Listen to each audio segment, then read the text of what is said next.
আলহামদুলিল্লাহ, আপনাকে স্বাগত জানাচ্ছি আমাদের অনুষ্ঠানে। ধন্যবাদ বাংলাদেশের আমন্ত্রণ জানানোর জন্য। নিঃসন্দেহে জি নিঃসন্দেহে একটি পরিবর্তিত রাজনৈতিক প্রেক্ষাপট। এই প্রেক্ষাপটের মধ্য দিয়ে আপনার কি মনে হয় রাজনীতিতে নতুন কোনো অভাবনীয় মেরুকরণ ঘটতে যাচ্ছে, বা নতুন কোনো সমীকরণ আমরা মিলাতে পারি কিনা? আমি অভাবনীয় মেরুকরণ তো কিছু দেখছি না, বরং মেরুকরণ যেগুলো একটু সম্ভাবনা দাঁড়িয়েছিল সেটা এখন উল্টো দেখছি। আমি দেখছি যে আওয়ামী লীগের নিষিদ্ধ করার প্রশ্নে আপনি দেখেছেন যে এতদিন বিএনপি একটা আপত্তিজনক অবস্থায় ছিল তারা, এবং জামাত, এনসিপি সহ অন্যান্যরা, হেফাজত, তারপরে শাসনতন্ত্র আন্দোলন, সবাই মাঠে নেমেছে যে আওয়ামী লীগকে নিষিদ্ধ করতে হবে। আওয়ামী লীগ মূলত ওদের আওয়ামী লীগকে আপনি জানেন এর মধ্যে আদালত আওয়ামী লীগকে কার্যক্রম নিষিদ্ধ করেছে। এই কার্যক্রম নিষিদ্ধ মানে হচ্ছে যে তারা সামনের ইলেকশনও অংশ নিতে পারবে না। কারণ তাদের নিবন্ধন থাকবে কিনা সেটা নিয়ে এখন বিতর্ক হচ্ছে। যাই হোক, এই প্রেক্ষাপটে আওয়ামী লীগ আহ, আহ, কে নিষিদ্ধ করা নিয়ে বিএনপির একটা ছিল, একটু আপত্তি ছিল। কিন্তু যখন এটা হয়ে গেছে, যখন বিএনপি যখন এই আপত্তিটা আবার দেখা গেল যে তুলে ফেলেছে, তারা আবার এটাকে অভিনন্দন জানাচ্ছে। ওয়ান শর্ট অফ যে বলছে যে এটা ভালো হলো, আমরাও তো চেয়েছিলাম। আওয়ামী হুম। বিএনপি সব কাজে মনে হচ্ছে যে প্রথমে মনে থাকে না, পরে কেউ করে ফেললে তখন তাদের খেয়াল হয় যে এটা তো আমরাও চেয়েছিলাম। এবং তার মধ্য দিয়ে বিএনপি বিরাট সংখ্যক লোকের ভালোবাসা বঞ্চিত হলো।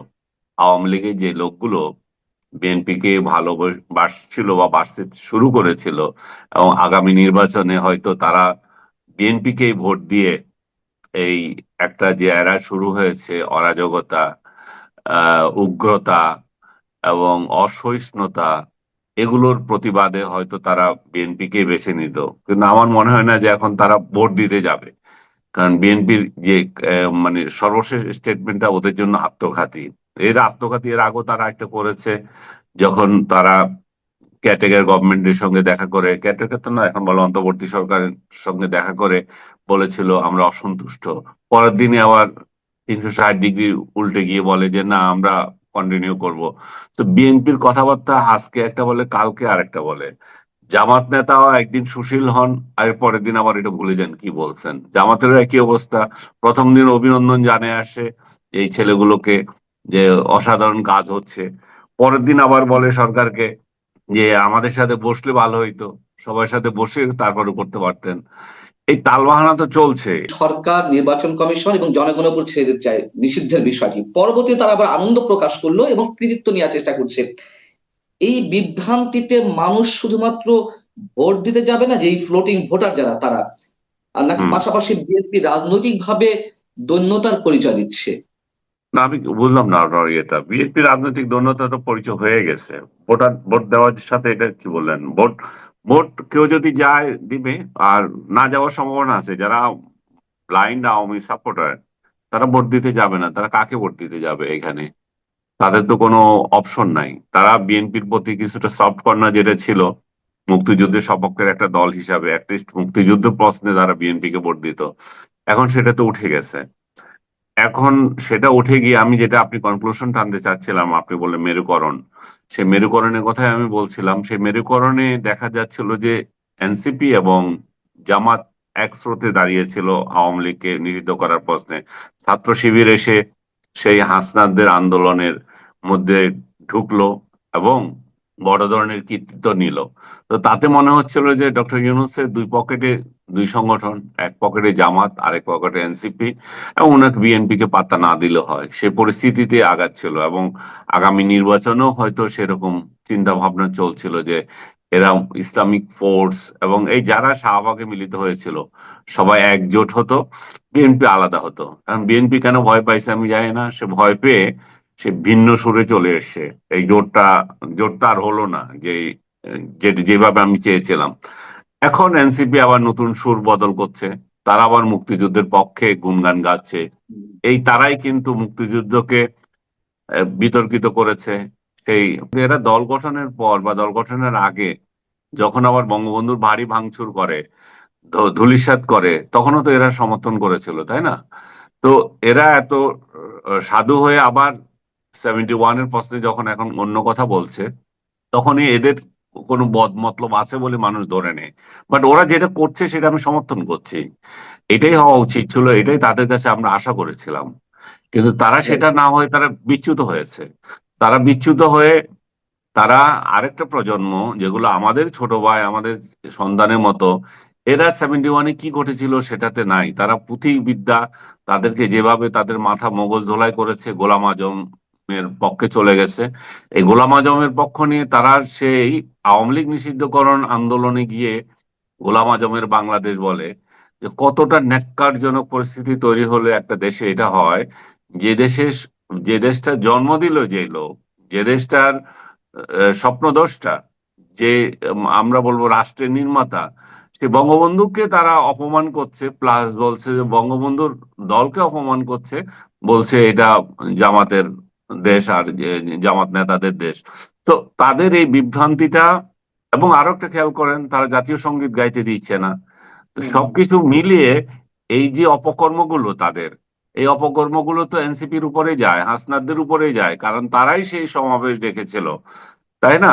আওয়ামী লীগকে নিষিদ্ধ করার জন্য। তো আওয়ামী লীগ নিষিদ্ধ করার প্রশ্ন গিয়ে তোমরা স্বাধীনতাকে নিষিদ্ধ করে দিচ্ছ, সেই সেই ঘটনা ঘটে যাচ্ছে, 71-কে নিষিদ্ধ করে দিচ্ছে। তো এই রকম পরিস্থিতিতে তাদের যে হুঁশ এসেছে, সেটাকে আমি সাধুবাদ জানাই। এবং আমি মনে করি যে তারা যদি এই স্পিরিটটা ধরে রাখে, তাদের সামনে হয়তো ভবিষ্যৎ ভালো হবে। কারণ বাংলাদেশে 71-কে মুছে দিয়ে কোনো রাজনৈতিক দল দাঁড়াতে পারবে না। জামাত আরো 1000 বছরও থাকলেও স্বাধীনতা আন্দোলনকে অস্বীকার করে তার ক্ষমতায় যেতে পারবে না। তো এটা যদি কোনো রাজনৈতিক দল না বুঝে, তাহলে এখানে তাদের নিজের পায়ে নিজে কুড়াল মারবে। তারা এখানে বঙ্গবন্ধু শব্দ উচ্চারণ করলে কাউকে আওয়ামী লীগ ধরে ধরে নেয়, এদের মতো বোকার স্বর্গে তো আর কেউ নাই। আপনি আমি এখন বঙ্গবন্ধু বলতেছে, বলছে এরা আওয়ামী লীগ। আর তো এরা হুম, হচ্ছে হুম। এমন মূর্খ, এটা মূর্খতার মূর্খতা। বাংলাদেশের ষষ্ঠ এক জিনিস, আওয়ামী লীগ আরেক জিনিস। আওয়ামী লীগ একটা রাজনৈতিক দল, তার নেতৃত্ব কি করছে না করছে, তার অপকর্ম তারা নেবে। ওই লোক এই দেশে জন্ম দিয়েছে, তার অধ্যায় শেষ হয়ে গেছে। তার অধ্যায় শেষ হয়ে গেছে, কিন্তু সে তো মরে যাবে না। সে তো বাংলাদেশ যতদিন থাকবে ততদিনে থাকবে, তাকে স্বীকার করতে হবে। তাকে অস্বীকার করে, মুক্তিযুদ্ধকে অস্বীকার করে, তারা যেটা করতে চায় সেটা হচ্ছে 71-এর পরাজয়ের গ্লানি, সেটা মুছতে চায়। সেই গ্লানি মোছা এত সহজ নয়, কারণ তারা বুঝে গেছে বঙ্গবন্ধুকে অপমান করা মানে স্বাধীনতাকে অপমান করা। আওয়ামী লীগ নিষিদ্ধ হলো, আওয়ামী লীগ কার্যক্রম সাময়িক নিষিদ্ধ হলো, এবং আপনি নিজেই বলেছেন নির্বাচনে তারা অংশগ্রহণ করতে পারবে না, খুব স্বাভাবিক, স্পষ্ট। এবং বিচারিক প্রক্রিয়ায় কি হবে আমাদের অতীত অভিজ্ঞতাও বলে দিচ্ছে যে সেখানেও হুম। আওয়ামী লীগ সম্ভবত নিষিদ্ধ হয়ে থাকবে। যদি তাই হয়ে থাকে তাহলে আওয়ামী লীগের যে ভোটার বা যে ভোট ব্যাংক, সেইগুলো আসলে কোন দিকে যাবে? এনসিপির দিকে যাবে, নাকি বিএনপির দিকে যাবে, নাকি সাইলেন্ট থাকবে, কোথাও যাবে না? কি মনে হয় আপনার? এখনো বলা তো অনেক কঠিন, কারণ ইলেকশন হবে কিনা সেটা তো আমি সন্দিহান। এই জুনে রাইট। ইলেকশন হবে কিনা সেটাতে তো সন্দিহান, আর অনেক দেরি আছে এগুলো নিয়ে প্রিডিক্ট করার। বাট আপাত দৃষ্টিতে তো ওরা নিজেরাই পালিয়ে আছে। ওরা তো ভোট দিবে তো দূরের কথা, ওরা তো ভোট কেন্দ্রেই যেতে পারবে না। তো ওরা ভোট হ্যাঁ, দেওয়া তো পরের সেটা প্রশ্ন। তো মধ্যম সারির, তৃতীয় সারি বা প্রথম সারির নেতারা, কিন্তু যারা কর্মী আছেন বা সাপোর্টার আছেন, কোটি কোটি ভোটার আছেন, তাদের সমর্থক ছিলেন তারা। শুনেন, সাইলেন্ট 2-4 জন আছে যেগুলো, আপনি তাদের কথা বলতে পারেন, কিন্তু মেজর আওয়ামী লীগ যাদেরকে আপনি মিন করছেন সমর্থক, ওরা তো কেন্দ্রেও যেতে পারবে না। ওদেরকে কেন্দ্রে যাওয়ার সময় এরা বাধা দিবে। তো ওরা, আমার মনে হয় না যে ওরা ভোট দেওয়াতে তত উৎসাহী বোধ করবে। ওটা ভোট এমনিই যাবে। তবে উৎসাহী বোধ করতো যদি বিএনপি তাদের রাজনীতিটা ঠিক করতো। বিএনপি উল্টাপাল্টা না বললে, বিএনপি যদি একটু বুদ্ধিমত্তার সাথে চলতো, এরা বিএনপির প্রশ্রয়ে হয়তো নির্বাচনে যেতে, নির্বাচনী কেন্দ্রে যেত, অ্যাক্টিভিটিজে অংশ নিতে হতে পারতো। কিন্তু এখন কি পরিস্থিতি হয় সেটা বলা যাচ্ছে না। আরো এটা নির্ভর করছে যে জামাত আর এনসিপির মধ্যে রিলেশন কোথায় যায়। এরা আবার 2 দিন পরে আবার গলাগলি করে কিনা। এই গলাগলি করলে হয়তো বিএনপির পক্ষে আবার সম্ভাবনা দাঁড়ায়। নতুবা আবার বিএনপি এনসিপি, একটা সম্ভাবনা আছে। এরা দর কষাকষি করছেও, আমি যতদূর শুনলাম কয়েকটা সিট চায় ওরা। তো সেই যদি সেটা যদি হয়, তাহলে তা আরেকটা চিত্র তৈরি হবে। তখন এনসিপি কে অবশ্যই ইয়ে পছন্দ করবে না, আওয়ামী লীগ পছন্দ করবে না কোনো কালেই। তখন আরেকটা হিসাব। সরকারের ভর কেন্দ্র যে কটা আছে আমরা জানি, একাধিক ভর কেন্দ্র, একদিকে হেফাজতে ইসলাম, একদিকে জামাতে ইসলাম, একদিকে এনসিপি, আর একদিকে বিএনপি। এখন হেফাজতে ইসলাম, জামাতে ইসলাম কিংবা এনসিপির মধ্যে আমরা একটা অন্তর্দ্বন্দ্ব দেখতে পাচ্ছি, বিশেষ করে জামাতে ইসলাম এবং এনসিপির মধ্যে। এবং তথ্য উপদেষ্টা মাহফুজ আলমের একটি বক্তব্য কেন্দ্র করে তিনি ফেসবুক স্ট্যাটাসে যেটি লিখেছেন যে 71 ইস্যুতে হুম, রাজনৈতিক হুম, দলগুলোকে অবস্থান ক্লিয়ার করতে হবে, বা যারা সহযোগী ছিল গণহত্যায় জামাতকে মিল করতে চেয়েছেন, সেখানে জামাতের অনেকে তাকে মাপ চাওয়ার আহ আহ্বান জানিয়েছে, এবং তারা বলছে যে প্রয়োজনে তিনি থাকতে পারবেন না, তাদের সমর্থন তারা তুলে নেবেন মাহফুজের প্রতি। এটি কোনো সমীকরণ দাঁড় করাবেন কিনা? মাহফুজ তো তার স্ট্যাটাস দিয়ে আবার এটা তুলে নিয়েছেন, সেটা কোন প্রেক্ষাপটে তুলেছেন জানি না, তবে আমি নিজে বিশ্বাস আছে করি যে আছে, আমি স্ট্যাটাসটি দেখেছি, এখন মানে একটু আগেও দেখেছি, যদিও আবার ভুল না হতে হাইড পারে। করা ছিল, এটা আবার ওপেন করছে। আচ্ছা, হতে পারে, আমি দেখেছি আর কি। আচ্ছা, আপনি যদি দেখে থাকেন ঠিক আছে, আগে তো ডিলিট করেছে বলে নিউজ এসেছিল। তো যাই হোক, আহ ওনার বক্তব্য আমি কিন্তু খুব অগ্রহণযোগ্য মনে করি না। যে উনি যেটা করছেন সেটা হচ্ছে যে তার স্ট্যাটাস গুলোতে আহ শিবিরকে, ছাত্র শিবিরকে উনি মিন করেছে একটা উগ্রবাদী মাস্টার, উগ্রবাদীদের মাস্টার মাইন্ড পরিচালিত হচ্ছে। এগুলার আমি বুঝি না, এই যে মব গোষ্ঠী যেগুলা ফেসবুক কেন্দ্রিক, যারে তারে এই যে ফেসিবাদ বানিয়ে দিচ্ছে, আপনাকে আমাকে আরো কতজনকে, ওদের যা খুশি আর কি, 9 মাস পরেও এসে ওদের মনের খুশি যারে তারা বানাতে পারে। এই যে কালচার তৈরি হয়েছে দেশের মধ্যে, ডক্টর ইউনূস যেগুলোকে আশকারা দিচ্ছে, এই আশকারার বিরুদ্ধে মাহফুজ কথা বলেছেন, কিন্তু দুর্ভাগ্য যে মাহফুজ এদের বিরুদ্ধে কোনো অ্যাকশন নিতে পারে নাই। কেন? 3জন সাংবাদিকের চাকরি এরকম ফেসবুকে ভুইফোট লোকজন বলে দিল আর চাকরি চলে যাবে। ভুইফোট আমি এই জন্য বলছি যে জুলাই আন্দোলনের সোল এজেন্সি তারা নিয়ে নেয় নাই। জুলাই আন্দোলন আমরাও সমর্থন করেছি, আপনিও সমর্থন করেছেন, আর বহু লোকে করেছে, লক্ষ লোকে করেছে। কিন্তু জুলাই আন্দোলন, জুলাই ব্যানার দিয়ে মাল কামানো আর এগুলা নিয়ে ওকে একে থ্রেট দেওয়া, এগুলো বন্ধ করতে হবে। মাহফুজের এগুলো বন্ধ করতে পারছে না। 3টে ছেলেকে চাকরিচ্যুত করেছে, আরো 200 কতজনকে লিস্টেড করেছে, যা ইচ্ছা যখন ইচ্ছা যেগুলো করছে। মাহফুজ এখন দেখছে যে নিজের গায়েও পড়ে এগুলা, শুধু অন্যের গায়ে গায়ে না। এবং যারে তারে এভাবে মব জাস্টিস করা, তার বিরুদ্ধে মাহফুজ বলেছে বোধহয় হয়তো এদের এই গোষ্ঠীদের গায়ে লেগেছে। এই গোষ্ঠীগুলো আবার হঠাৎ দেখি যে জামাতকেও গালি দেয়, আবার বিএনপিকেও গালি দেয়। এরা যে কি চাইতেছে সেটাও বুঝি না। বাট মাহফুজ এগুলোকে মিন করেছে এগুলা জামাতের জামাতের পকেট, নাম জামাতের বিভিন্ন পকেট ইয়ে দিয়ে উগ্র মৌলবাদ চর্চা হচ্ছে, উগ্রতা হচ্ছে, মব জাস্টিস হচ্ছে। আমি ব্যক্তিগতভাবে মনে করি যে ডক্টর ইউনূসও এগুলো নিয়ে বিরক্ত। উনিও যে এগুলাকে ওইগুলোকে আশকারা দিচ্ছেন তা না, উনি নিজেও বিরক্ত। কিন্তু কথা হচ্ছে আমি কিভাবে তাহলে এগুলো সেই দমন জায়গা করা থেকে যায় যদি সেটা প্রশ্ন কিছু করি, করছেন না।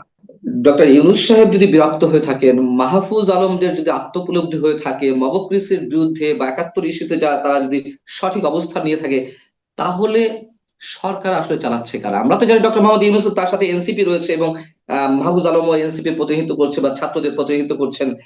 তাহলে সরকার আসলে চলছে কার ইশারায়? সরকার তার মতো চলছে, যে আপনি যে বললেন সমর্থন প্রত্যাহার করব, এই যে হুমকি। এখন সরকারের তো বিএনপি কে তো সরকার 100% আস্থায় নিচ্ছে না, বা বিএনপিও সরকারকে 100% আস্থায় নেয় না। আছি আমরা আপনাদের পক্ষে আছি, কিন্তু উনি তো আস্থায় রেখে দিয়েছেন এক পকেটে এনসিপি আর এক পকেটে জামাত। তো উনি তো ভেজালে পড়েছেন ওই জায়গায়। এই গোষ্ঠীর মধ্যেই তো মব জাস্টিস আছে, মব করছে তো এরাই, বিএনপি তো মব করছে না। এগুলোর গণায় ধরার টাইম নেই, কারণ শেখ হাসিনার সময়ে আমরা কথা বলেছি। তোরা তখন জি। ইয়ে ছিল, গর্তে ছিলে। তোরা যারা গর্তে ছিলি তারা এখন গর্ত থেকে বেরিয়ে যখন আমাদেরকে হুমকি দিস, তার মানে বুঝতে হবে যে শেখ হাসিনার আমল তোদের থেকে ভালো ছিল, তাই না? তাহলে তখন তো কথা বলা যেত। শেখ হাসিনার কবে এই কবে তাই এই জানি। শেখ হাসিনার এই স্বৈরতান্ত্রিক মেন্টালিটির মধ্যেও কথা বলা গেছে। আর এখন তো ডক্টর ইউনূস বলছে কথা বলার জন্য। ডক্টর ইউনূস যখন কথা বলতে দিছে, তোরা কারা কথা বলতে না দেওয়ার, তাই না? তা রাইট। এই মেন্টালি আমি ওইটা বলতেছি, শেখ হাসিনার আমার ভালো ছিল মানে শেখ হাসিনা থেকে তো এদের মেন্টালিটি আরো খারাপ, তাই না? হিসেবে তাই দেখা যাচ্ছে। হুম। আমি শেষ করব। সাংবাদিক আনিস আলমগীর, আপনার কাছে আমার প্রশ্ন খুবই গুরুত্বপূর্ণ প্রশ্ন এই পর্যায়ে, সেটি হচ্ছে যে আন্তর্জাতিক খেলাটা কোন পর্যায়ে রয়েছে এই মুহূর্তে? আন্তর্জাতিক একটা খেলা তো রয়েছে, এটা আপনিও জানেন আমিও জানি, সেটি কোন পর্যায়ে এবং তারা কি চাইছে? খেলার বড় প্লেয়ার হচ্ছে এখানে আমেরিকা এবং ইন্ডিয়া। এবং আমেরিকা ইন্ডিয়ার যে খেলা, সেখানে তারা এক সূত্রে এখনো গাঁথতে পারে নাই, সেখানে হচ্ছে আসল ঝামেলা। ইন্ডিয়া যেটা চায় হয়তো আমেরিকা সেটা চায় না। এখন খেলা কোন দিকে যায় জানি না, বাট আমেরিকান খেলা ভেরি মাচ বহমান এখানে। এবং ডক্টর ইউনূস আমেরিকার প্রেসক্রিপশনে বাইরে গেলে আমি জানি না উনি কতক্ষণ থাকতে পারবেন। তো এই এই সেন্সে আমরা বলতে পারি যে আমেরিকা এখানে বড় ভাবে সক্রিয়। অন্যদের ওই পাওয়ার নেই এখন। আহ একটি ইস্যু তো না নিয়ে আসলে অবশ্য অপরিপূর্ণ থেকে যাবে। আন্তর্জাতিক খেলার প্রসঙ্গ যখন তুললামই, আপনিও অনেকখানি স্পষ্ট করেছেন, করিডোর ইস্যুতে নিশ্চয়ই অনেক ধরনের খেলা হচ্ছে। সেই জায়গা থেকেও রাজনৈতিক মেরুকরণ বা রাজনৈতিক সমীকরণ কিংবা ক্ষমতায় থাকা না থাকার প্রশ্নগুলো প্রচ্ছন্নভাবে আসছে আমাদের সামনে। আপনি এই জায়গাটিতে আপনার মন্তব্য আমি সেই নিয়ে শেষ জায়গাটাই তো করতে বললাম, আমেরিকা ভেরি মাচ সক্রিয়, মানে হচ্ছে করিডোর তাদের দরকার। তারা হুম করিডোর হুম দিতে চাচ্ছে, এখানে অন্যদের কথা এখানে খুব একটা গা লাগছে না। ডক্টর ইউনূস তাদেরকে করিডোর দেবেন হয়তো ক্ষমতা থাকাকালে। এবং বিএনপি বা আদার্স যে করিডোরের বিরোধী তা না, ওরাও দিবে। কিন্তু চাই যে ডক্টর ইউনূস দিবে কেন, আমরা থাকলে তো আমরা দিতাম, তা আমাদেরকে দিতে দেয়। সেটা হচ্ছে বিষয়, কিন্তু তাদেরকে কিন্তু আমেরিকা বিশ্বাস আপনাকে করে কিনা। আপনাকে মনে হয় আসলে বিএনপি দিত বা দিবে? তারাও তো দেবে না মানে কি? দেবে না মানে কি? আপনি কি মনে করেন বাংলাদেশে আওয়ামী লীগকে এই, সরকার বারবারই তো বলা হচ্ছে যে ভারতের দালাল দালাল দালাল, বলছে না? এবং দালালি তো করেছেও। শেখ হাসিনার আমল তো বাংলাদেশের ফরেন পলিসি বলতে কিছু ছিল না, ইন্ডিয়া ডিক্টেটেড ফরেন পলিসি ছিল। তা আপনার কি মনে হয় যে বিএনপি থাকলে সেটা হতো না? এগুলো একই মুদ্রার এপিঠ ওপিঠ, একটু কম আর বেশি। যদি তাই হয়, করিডোর যদি দিতেই হয়, বাংলাদেশের ভৌগোলিক যে অবস্থান, মানচিত্র নিয়ে কথা উঠছে এবং প্রক্সি যুদ্ধে জড়িয়ে যাওয়া প্রশ্ন উঠছে, সবকিছু কি মিলিয়ে আপনার কাছে মনে হয় ভয়ঙ্কর একটা অন্ধকারের দিকে আমরা যাচ্ছি, একটা উত্তেজনাকার, চরম উত্তেজনাকার বা যুদ্ধ অবস্থার মধ্যে যাচ্ছি? এটি নির্ভর করছে যে আসলে কিভাবে ডিল করবে তার উপর। বাট নিঃসন্দেহে একটা গোলযোগ এখানে তৈরি হবে, কিন্তু ওই গোলযোগ তৈরি হওয়ার আগে যদি আপনি দেখেন যে আমেরিকা এবং চায়না দুইজনই এক হয়ে গেছে এই সাথে বাংলাদেশের উপর যেটা প্রেসার দিচ্ছে, তাহলে তো কোনো ঝামেলা হয় না। কিন্তু যদি হয় যে আমেরিকা এককভাবে এগুলো কিছু করতে চায়, এখানে করিডোর দিতে চায়, এন করতে চায় তেন করতে চায়, তাহলে তো গন্ডগোল হবে। এখানে ইন্ডিয়া তখন মাথা ঘামাবে, রাশিয়া মাথা ঘামাবে, এবং অবভিয়াসলি চায়না মাথা ঘামাবে। এখন সবাই স্বার্থ যদি এক হয় আবার, তাহলে আবার অসুবিধা কিছু না দেখি না, সেটা যে সরকারই আসুক। কিন্তু কতটা সেটা এক হবে, সেটা সে পদক্ষেপ না নিয়ে বাংলাদেশ যদি শুধুমাত্র ইন্ডিয়া আমেরিকার কথায় হ্যাঁ হ্যাঁ করে, তাহলে বিপদের সম্ভাবনা আমাদের অনেক বেশি। অনেক ধন্যবাদ সাংবাদিক আনিস আলমগীর আপনাকে। দর্শক, শেষ করছি। রাজনৈতিক দলগুলোর পক্ষ থেকে আমরা এই ইস্যুতে খুব, তাদের কণ্ঠস্বরটা খুবই হালকা, ক্ষীণভাবে পাচ্ছি। নিঃসন্দেহে সাংবাদিক আনিস আলমগীর যেটা বলছেন, যারা রাজনৈতিক বিশ্লেষক রয়েছেন, ভূ রাজনীতি নিয়ে যারা ভাবছেন, তারা সবাই আমরা শঙ্কিত আসলে কি ঘটতে যাচ্ছে।